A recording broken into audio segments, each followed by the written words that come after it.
দীর্ঘদিনের চাওয়া, কত শত দাবি আর আবেদন, অবশেষে প্রাপ্তি। তাই হুমড়ি খেয়ে উঠে পড়লেন এ নৌযানে।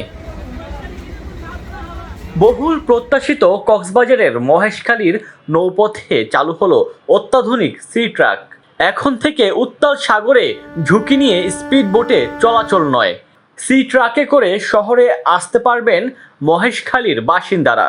বঙ্গোপসাগরের দ্বীপ উপজেলা মহেশখালীতে যাতায়াতের ৯ কিলোমিটার দীর্ঘ সমুদ্রপথে ফেরি চলাচলের দাবি ছিল দীর্ঘকালের। ৫ আগস্টের পর ছাত্র জনতার তুমুল দাবির মুখে অবশেষে বিআইডব্লিউটিএ চালু করলো এ সি ট্রাক।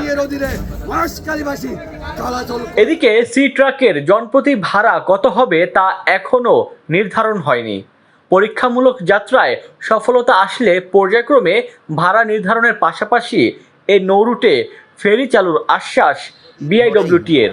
এই বাঘখালী ৬ নম্বর ঘাট বা নুনিয়াছড়া ঘাট থেকে মহেশখালী এই দ্বীপ অঞ্চলের যে আপনাদের দ্বীপবাসীর দীর্ঘদিনের যে একটা অব্যবস্থাপনা আছে, সেই অব্যবস্থাপনার প্রেক্ষিতে আপনাদের এই মহেশখালীবাসীর যে দীর্ঘদিনের যে আন্দোলন বা দীর্ঘদিনের দাবি, যে এখানে যেন এই অব্যবস্থাপনা দূর হয়ে এখানে একটি সুশাসন চালু হয় এবং এখানে যেন সঠিকভাবে আমাদের যে বন্দর ব্যবস্থাপনা, সেই বন্দর ব্যবস্থাপনা চলে এবং এটা যেন সরকারের যে বিশেষায়িত সংস্থা বিআইডব্লিউটি এর অধীনে এই আপনাদের এই ব্যবস্থাপনা চলে।